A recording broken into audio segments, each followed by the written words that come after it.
just wasn't conceded that they can do that. Even if they jumped over that, and they had the legal ability to get another bite at the apple. You always still had Dr. Wood and Dr. Ison, correct? Yes.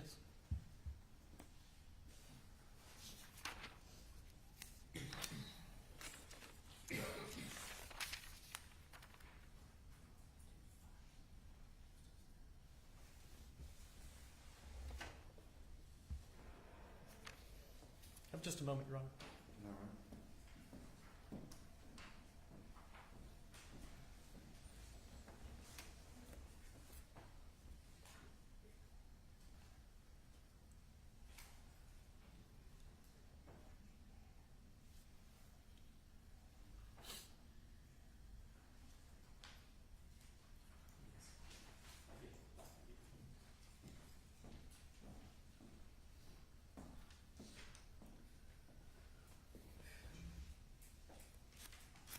Let me go back to when you first got involved in the case. You, of course, knew, Mr. Evans, that Mr. Reinking had severe mental health issues, That's correct. and to include severe schizophrenia. That's correct. And that manifested itself with delusions, right? That's right. Hallucinations, That's right? right. Seeing and hearing things that aren't there, right?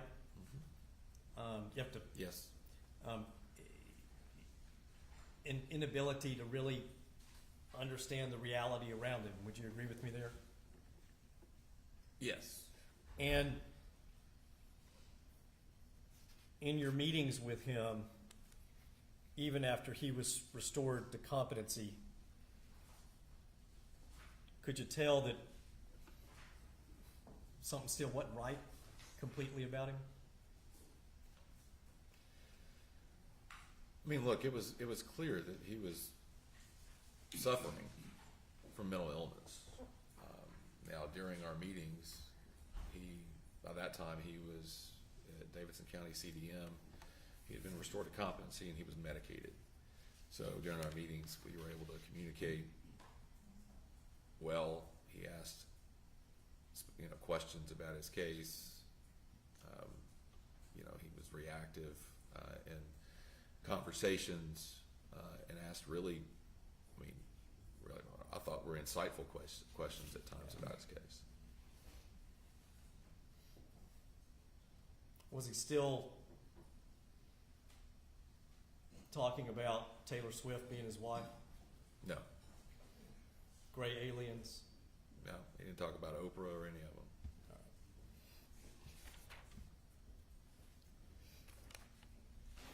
Are you aware of what the standard is for competency to stand trial? I mean, you have to be able to assist counsel. Understand what the proceedings. Yeah.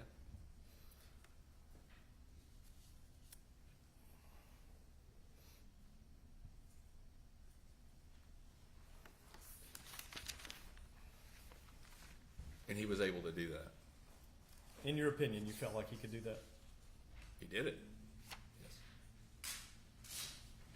And the evaluation that was done at Vanderbilt, would you agree with me that that was an evaluation in Sessions Court that was focused on competency? Yes.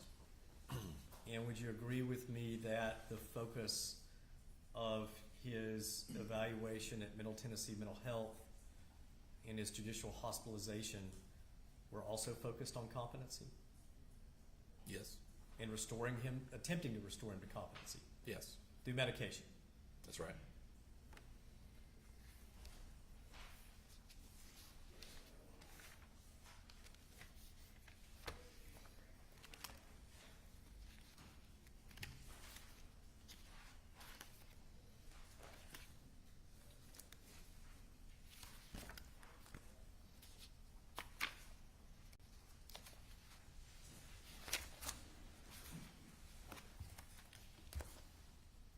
I think that's it for now, Judge. Give me just, if I could, just a quick moment. No,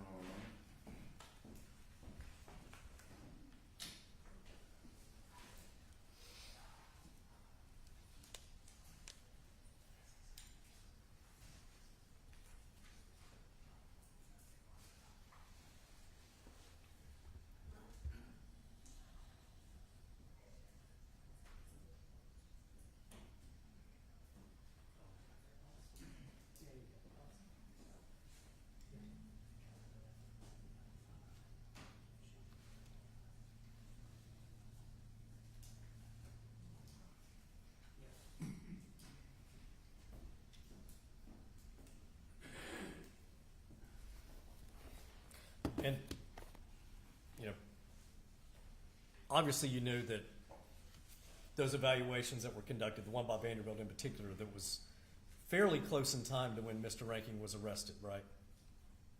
I'd have to look back at the dates, but if you say so, sure. It'll show whatever it shows, but if it was conducted within weeks or even sooner of when Mr. Reinking was arrested, when the shooting actually occurred,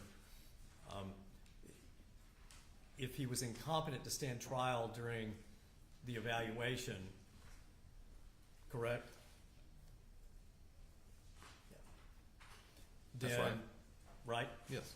Then, of course, at the time he committed the offense, he would have been incompetent as well, right?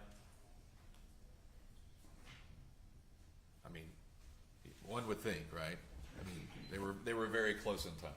Yeah, unable to appreciate or understand the nature of the proceedings against him. So he couldn't understand the nature of things. Would you agree with me there? Sure. All right. And I think that's all I have at this time, Your Honor. I'll pass the witness. No.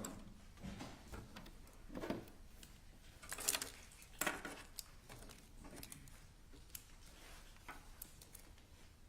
all my pens out of your way.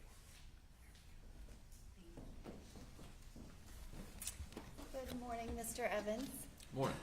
I'm going to go back and begin a little bit with some of your qualifications. Mr. Johnson asked you a couple of questions, but I just want to flesh that out.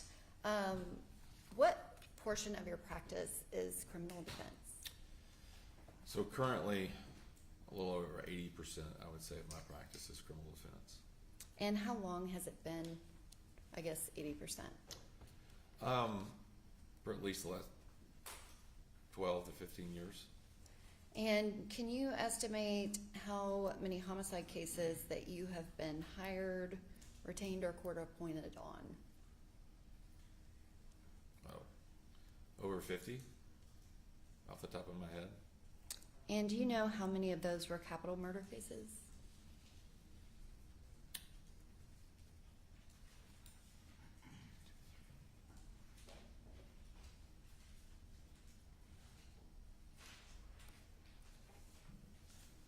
I would say I think 6 have been capital cases. 3 of those I tried to a verdict. You tried to a verdict. Yeah, 3 that I tried to a verdict, but 6 I think where I was appointed. And you have been involved in high-profile homicide cases previously. I have. And so this was not the first one, correct? That's correct. And you said that you have had cases that involve mental health defenses, correct? Correct. And so is it fair to say that a large majority of cases ultimately end up resolving in some type of plea agreement? That's correct.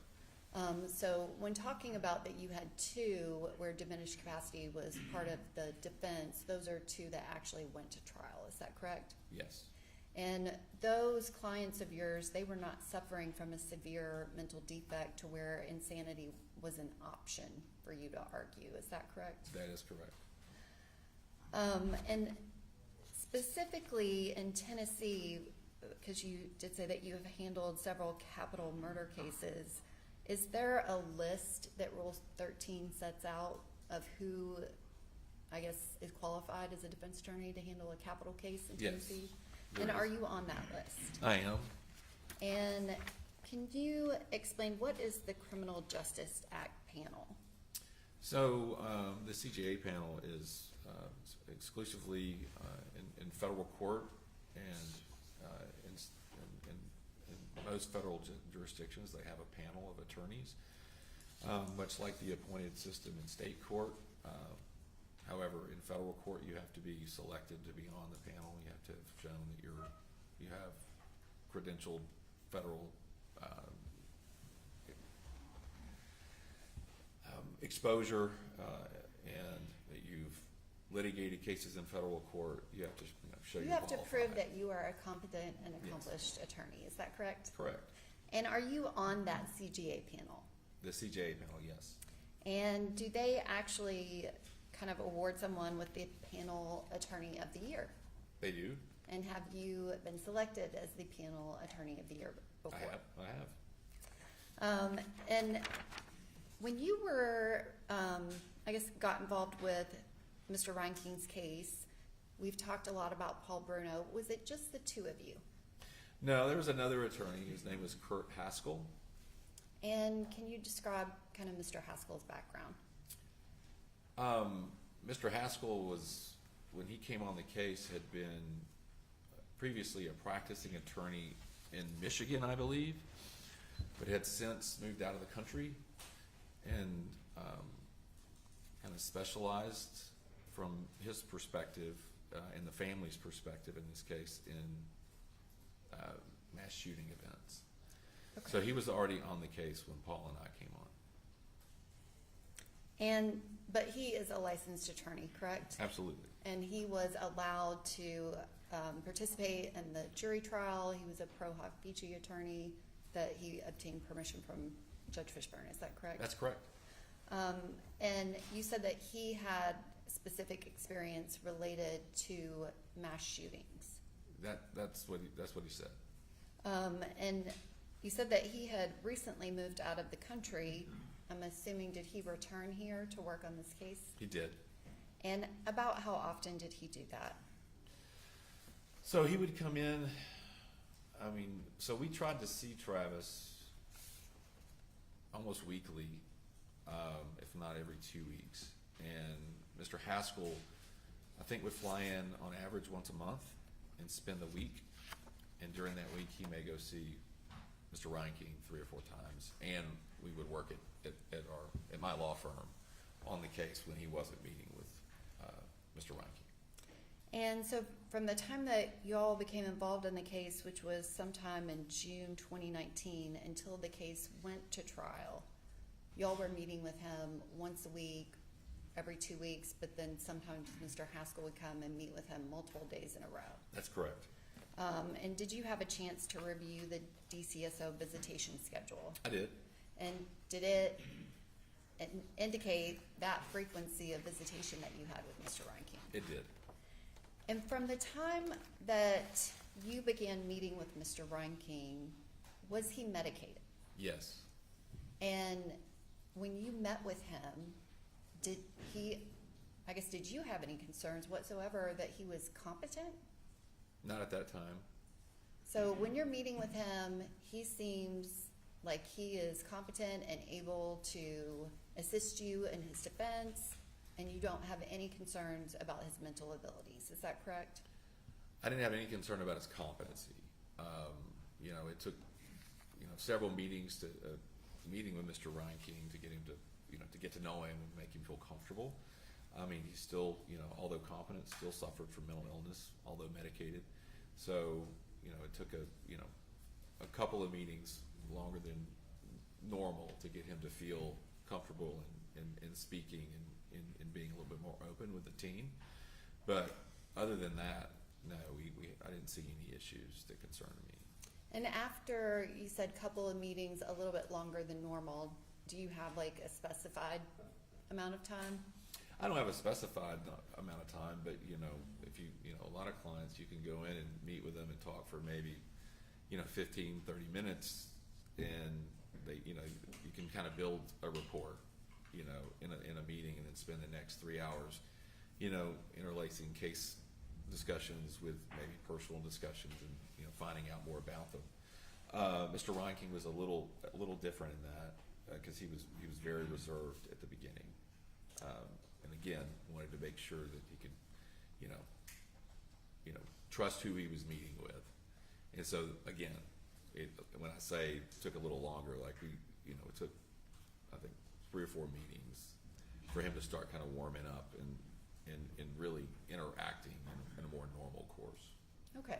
And so those first couple of meetings, he's there, but he's not really interacting and kind of communicating regularly like he began to after he became comfortable. And he was communicating with us. It wasn't that we were sitting there and he was just ignoring us, but he was very reserved in his questions. He was always very oriented, space and time, and like place and time rather. and was asking questions about his family and you know, poignant questions like that. But for us to kind of get to more of a back and forth, it just, like I said, 3 or 4 meetings down the way. And in those, I guess you've described that you have had other clients that were schizophrenic. That's correct. And so you have experience talking with other people with schizophrenia. That's right. Were you concerned while you were meeting with Mr. Reinking that his schizophrenia was prohibiting him from communicating with you and talking about his case? No.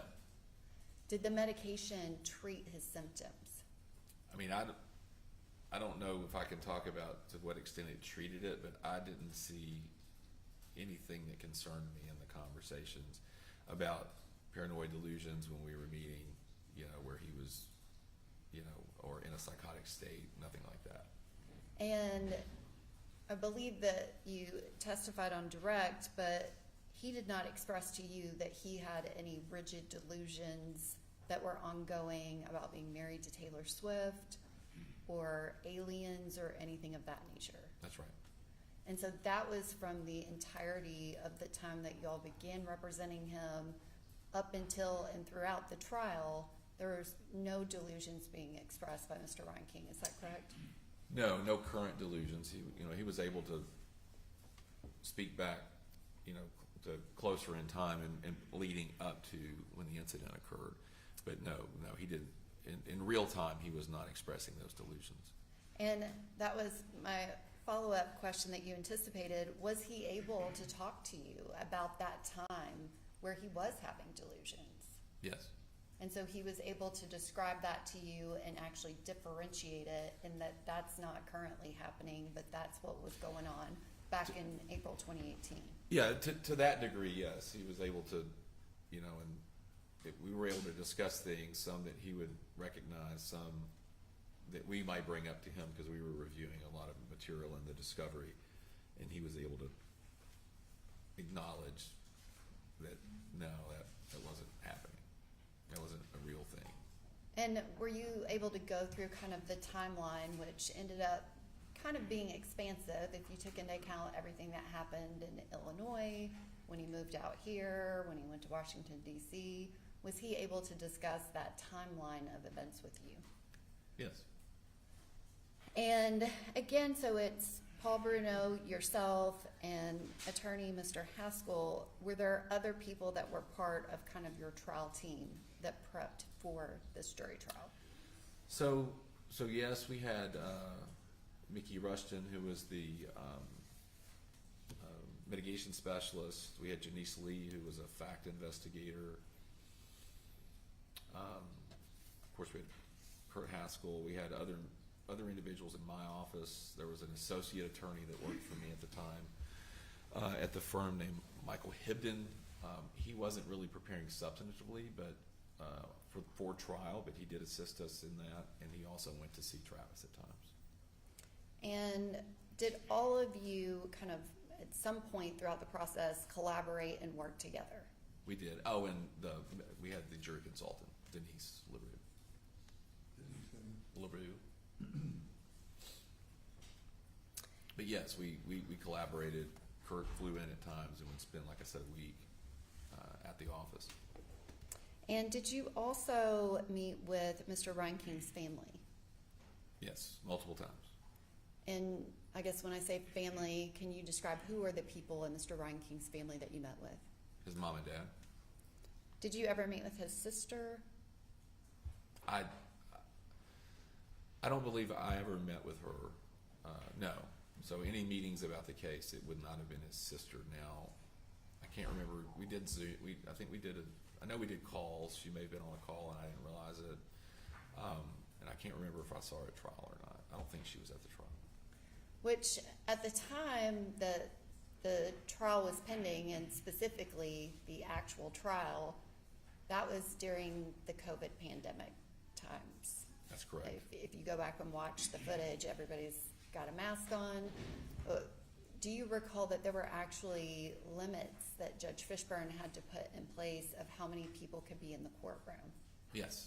Because at at one point, we were even considering, did we need to have COVID testing done every day when we came to court?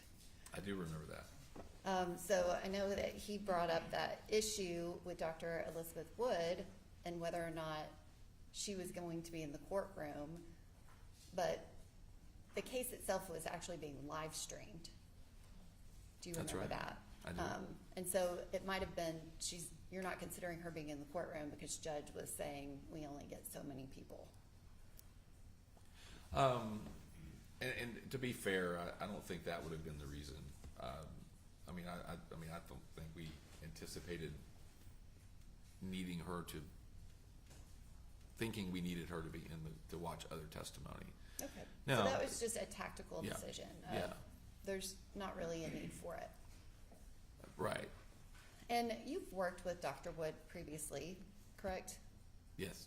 She is extremely thorough in her assessments, and would you agree that she's also someone that is going to tell you kind of the full explanation and answer of whatever she's talking about?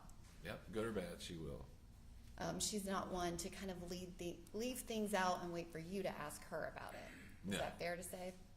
So if there was something that Dr. Wood felt like she needed, you would expect her to actually bring it up to you. Absolutely. In my experience with Dr. Wood, and I've handled numerous cases with her, if I ask her about an opinion or if she can give an opinion, she'll be the first to tell me, not without, this test or that test. I would have to do X, Y, or Z to get you that. And you said that you had also represented clients that had suffered traumatic brain injuries. Is that correct? That's right. At any point during your meetings with Mr. Reinking and or Mr. Reinking's family, were you concerned that Mr. Reinking suffered from traumatic brain injury? No, that didn't occur to me. I didn't see anything that would have made me think he was suffering from traumatic brain injury. I mean, again, we knew about the severe mental illness, so that was more the concern is tracking competency and making sure he's remaining engaged and we don't see a change in him. But I didn't have anything to indicate to me he had a TBI. And you were asked a lot about your conversations with Dr. Wood about the validity of her opinion. During those conversations, did she ever express to you that she had any concern that he might suffer from some type of brain damage? No. It was very specific that Mr. Reinking's issue were the delusions. Yeah, it was very specific to schizophrenia and all that encompassed. And do you know currently what medication Mr. Reinking's on? No. Do you know what medication he was on at the time that the trial was ongoing and you were meeting with him? I would have known at the time, but I don't know anymore. Okay. But the medication that he was on at the time that you met with him, it was working for him. Those delusions were not ongoing. Is that correct? That's correct. And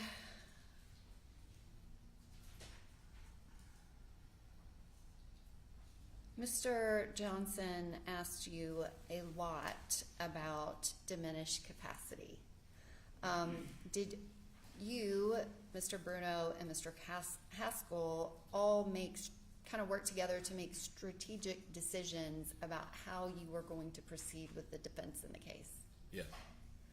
And diminished capacity, while considered, you made a strategic decision that was not a good idea to argue that to the jury. I did, yes. Jackson, the way that was phrased, with you there, was not clear as to whether or not it was him specifically or the entire defense team. So I object, that's not the facts and evidence, and ask for it to be rephrased. Well, Judge, my first question was, did you work together to formulate strategic decisions? Let's clarify, you can ask both if it came up as a team meeting, but ask him individually and then, I think that is the objection. Who are we speaking to on this question? Just him or in the meetings with his teammates? Mr. Evans, was it just you or was it the entire trial team that made a strategic decision to not argue diminished capacity? I can't speak to whether they made decisions on their own, but I made a decision after considering it, and I didn't vocalize to the team about diminished capacity because we didn't. And did Mr. Bruno or Mr. Haskell, did they vocalize that they thought that was a good idea? No, no one ever mentioned like, should we argue diminished capacity? That was never talked about as part of our strategy. Would you agree that if you have a strong argument for insanity, that arguing diminished capacity could kind of water down that defense in that testimony? I would. And so again, that's a strategic decision of whether or not to put on any argument related to diminished capacity when you have an insanity defense that is the basis of your defense. Correct. And specifically about Mr. Reinking's actions on that date. You testified on direct that there was a concern about the premeditation because there was so much evidence of the premeditation and planning. Is that correct? That's correct. And at any point, did you ever believe that you would be able to argue that Mr. Reinking wasn't capable of planning and doing the preparatory things that he did? No, I mean, he was planning subject to delusions, but he was planning. And specifically, was there evidence in this case that Mr. Reinking had gone to that specific Waffle House and eaten at the Waffle House several times in the weeks leading up to this mass shooting? Yes. And that was something that came in during the jury trial, correct? It is. And then also during trial, there was evidence that Mr. Reinking went to the Nashville Armory and purchased the 3 magazines for his AR gun. Yes. So the actual magazines that Travis Reinking had and used in this mass shooting, he actually had purchased on April 8th, 2018, 14 days before. And we had surveillance video of that. We even had receipts where he made that purchase. That's correct. And again, as it goes to premeditation, planning, but also his ability to plan, Mr. Reinking actually returned to the Nashville Armory the next day because he had also bought a Kimber magazine and he returned it and received a refund. Isn't that correct? Yes. And again, that was also proof that came in the trial in this case. Correct. And then there was the evidence that came in related to the BMW, that he went to the dealership, stole that vehicle, that key fob was in a safe in his apartment that was found later. Yes. And he also took an Uber from his apartment back to the dealership to get his truck after the police repossessed the BMW. Is That's that right? correct. So there's a lot of things with Mr. Reinking, planning and able to steal a car and then also book an Uber back to get his car after the fact, correct? Correct. And there was even proof that came in the trial about Nashville coin and currency. I believe it was Michael Murray was the witness that was called related to that.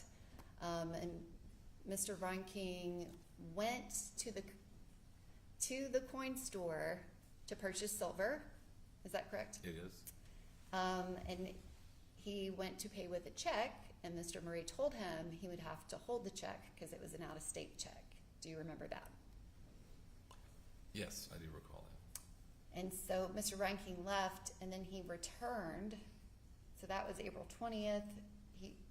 I think he went back on April 20th to actually pick up those silver bars. Do you recall that testimony by Mr. Murray? I do. And do you recall that when Mr. Reinking was apprehended by, I guess, at trial, it was Special Agent Kyle Williams, that he actually had those silver bars in his backpack? I didn't remember the special agent, but I do remember him having the silver. And so there was a lot of information that related to that premeditation. Is it fair to say that you were... Objection, compound question. Is it fair to say that you were focused on the wrongfulness prong of Mr. Reinking's actions. Yes. And at any time in your meetings with Mr. Reinking, was there ever anything that he said that indicated that he didn't understand the nature of his conduct, that he was firing a gun at people? No. So when you're meeting with him, he knows that he was firing a gun at people. He's just saying it was because I had this delusion happening. Is that correct? Yes. I mean, yes.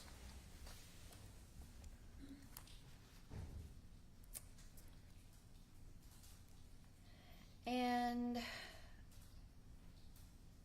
feel like we've kind of touched on this, but Mr. Reinking was obviously at the trial, but he made a decision as to whether or not he would testify in that trial. Do you recall that? Yes. And he was able to answer Judge Fishburne's questions during that moment in hearing. Is that correct? It is. And in your meetings with him, did you feel like he fully understood that decision that he was making? I did. And did you have multiple conversations with him about that? Yes. If I can have just one moment, Judge.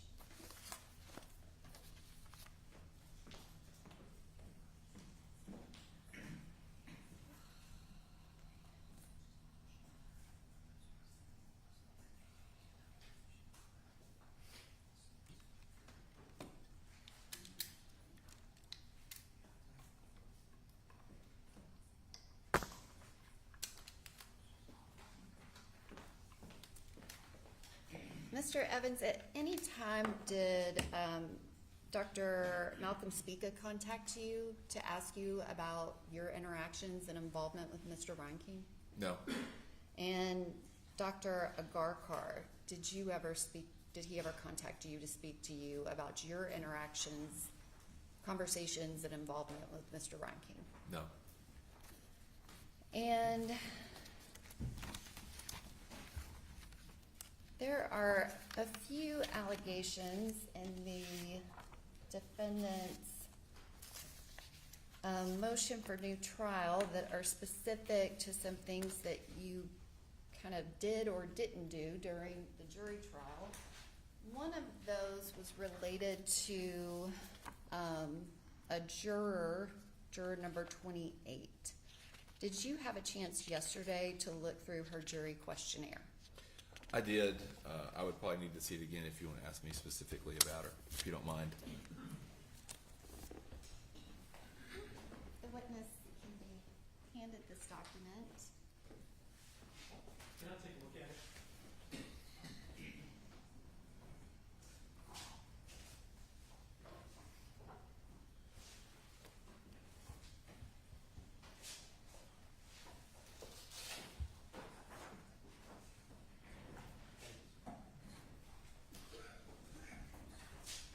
Thank you.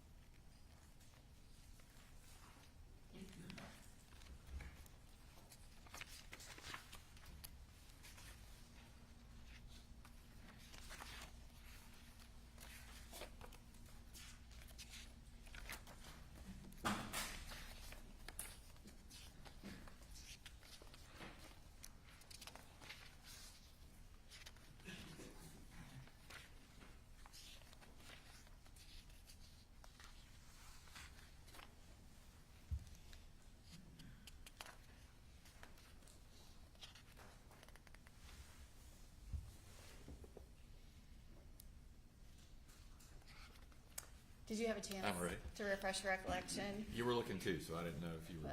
Oh, I was looking at something else. You're familiar with Mr. Rabin's report as an expert witness in this case. Yes. And as part of that, their petition, there's a reference made that y'all did not strike that particular juror. Can you explain, was that a strategic decision? So, I don't recall this specifically now, but going back, looking at this questionnaire, I mean, we were looking for jurors that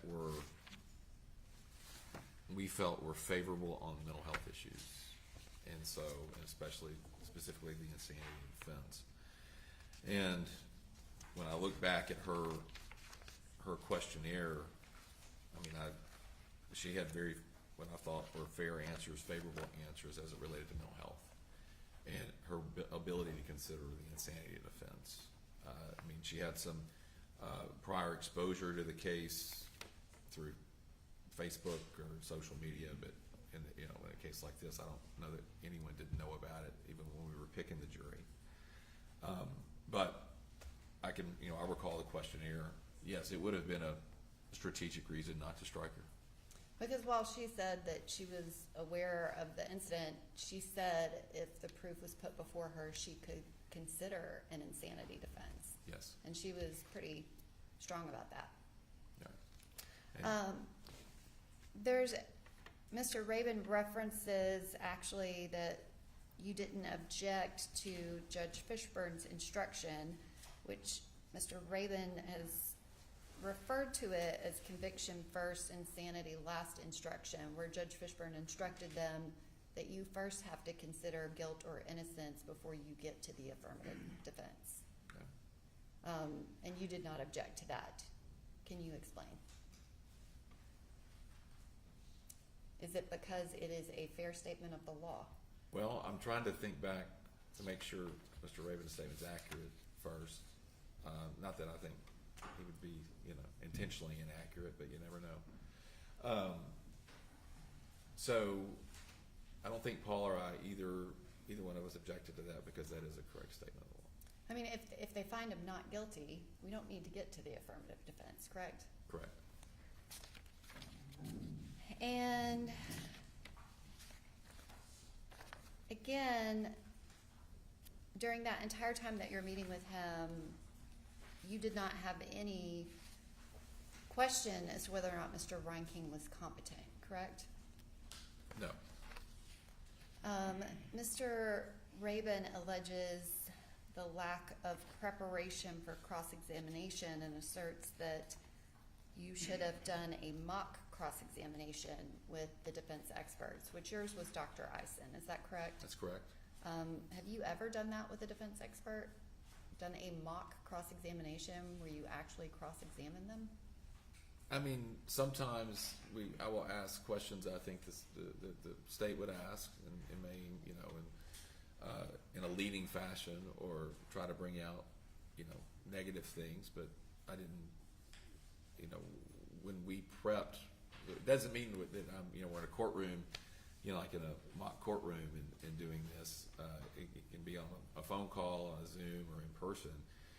And it doesn't always mean that I'm getting in their face or something. But with these witnesses, we brought up, specifically with Dr. Isom and Dr. Wood, for that matter, issues that we thought the state would raise with them. And is it fair to say, because they weren't witnesses that you hired, Dr. Isom works for MTMHI, it's not something where she's going to necessarily come over to your office and go through all of that?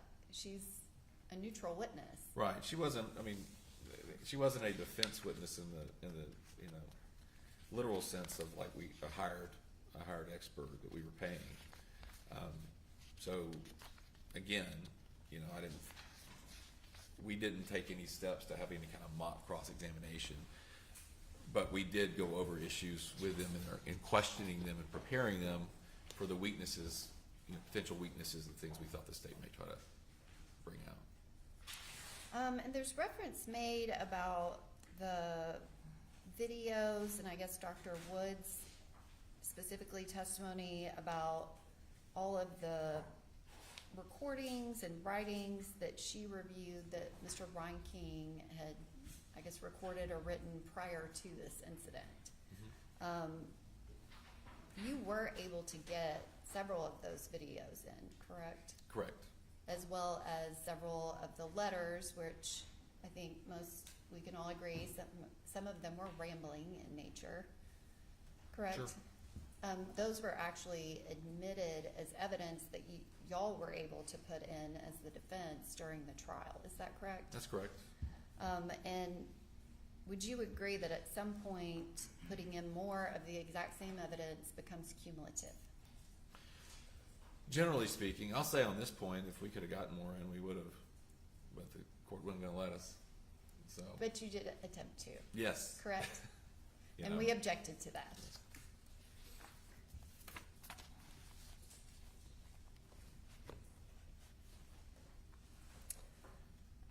Another issue that they brought up was related to the sentencing hearing and mitigation. You said that you had a mitigation expert, is that right? Yes. And can you describe the sentencing hearing? What options did you feel like that you had to put on for proof at the sentencing hearing? So. Which I guess maybe I should ask, did Mr. Reinking's father, was he a witness that you felt like you could potentially call to testify about Mr. Reinking? No. Mr. Reinking's father was facing criminal charges at the time in Illinois. And was Mr. Reinking's father facing specific criminal charges for giving him the guns, specifically the gun that was used to commit this mass murder? Yes. And so he had an open pending criminal case, is that correct? That's correct. And as part of the evidence and discovery in the case, there was actually a recording of Mr. Reinking talking to his dad on the phone about getting those guns from him. Is that correct? That's correct. And in that recording that Mr. Reinking took a video of himself talking to his dad on the phone, he's actually explaining to his father that he has established residency in the state of Tennessee, and that's why he can now get his guns back from Illinois, even though they had been taken from him there. Is that correct? It is. And you would agree that that shows that he's definitely capable of some mental processing and understanding of not only Tennessee law, but also Illinois law. I object. That statement speaks for itself. She's asking for his opinion about Mr. Rickens' mental capability. And what about Mr. Reinking's mother? So, absolutely, we looked at every viable option for potential evidence in mitigation. His mother is obviously one that we considered and would have hoped to have been able to put on in the sentencing hearing. Unfortunately, we had two very big concerns about her testimony and what she would likely testify to based on our many conversations with her. And so we decided not to call her as a witness because we felt like it would hurt the case. And what about Mr. Reinking's uncle? Was that a possible option? He was probably the one we got the most excited about, as we got closer to trial, about being able to put him on, and he came to the trial, and then, but we were unable, something happened during the trial that made us change our mind, where we didn't feel like we could safely put him on in a way that would help Mr. Reinking. And was that something happened that he made a statement to the news kind of right before the sentencing? Yes. And that statement to the news, did it have something to do with the fact that he said that the family was afraid of him? He said the family was afraid of Travis, yes. And so your plan was to call him, but once he did that, that kind of undid that plan. Absolutely. And going back to Dr. Eisen, because again, that was the expert that was your witness, I asked you a lot of questions about Dr. Wood and the validity of her opinion. Did you have those same conversations with Dr. Eisen? Yes. And so you were questioning her about her opinion, and she was explaining to you how strongly she felt about it. Is that Absolutely. correct? And if something had come up where she seemed unsure, would you have followed up and asked her about that? Absolutely. And I would have expected her to tell me if there was something that she knew in her profession. She had testified as an expert in court. I mean, whether it be jury trial or not, and there's a difference, but I would have expected her to say, my opinion's not valid. I mean, and I would never expect her to give an opinion that wasn't valid. So yes, I mean, in those conversations, I would have thought she would have said, she was directly asked about what is your opinion as to his mental state at the time of the offense. And she was part of the team that addressed the competency issue, that initially where they felt like he was not competent, they treated him and then determined he was competent, correct? That's correct. And so she had made that determination that circumstances had changed, correct? Correct. And I guess in your meetings with her, was her confidence in her opinion, was it different than how she kind of ended up on the witness stand at the trial? Much different. I think her statement during previous conversations was that it wasn't even a close call. And so that was something that took you by surprise during the trial that you could not have anticipated. Correct. If I can have just a moment.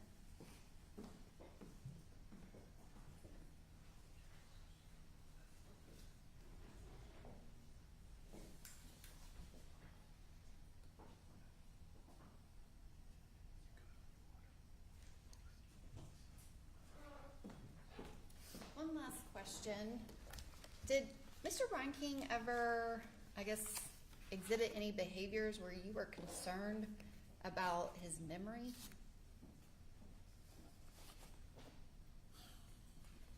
There were things that he remembered and things that he didn't, about events leading up to the incident, the shooting.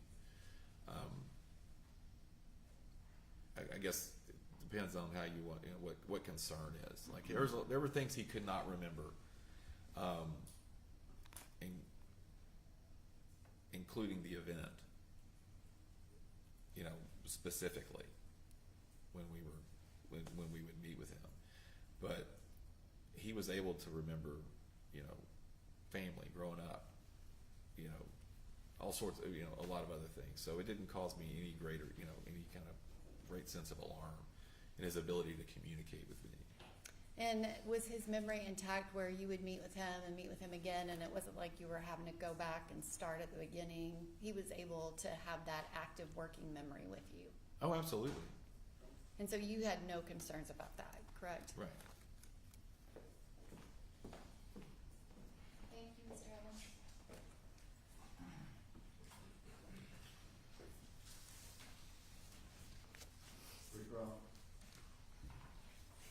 Just before I begin, redirect